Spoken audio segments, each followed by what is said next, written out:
posibleng hindi nyo alam yan. Sige nga. Ayaw nga ang magturo sa akin. Wala? O, nahiya lang siguro sila, Madam Sian. So, ayun, isang araw, may isang lalaki na naglalakad sa daan.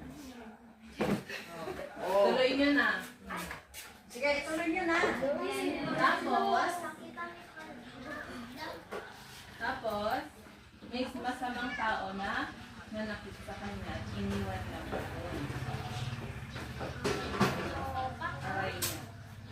And then, may dumaan na isang tao, pero hindi siya tinulungan.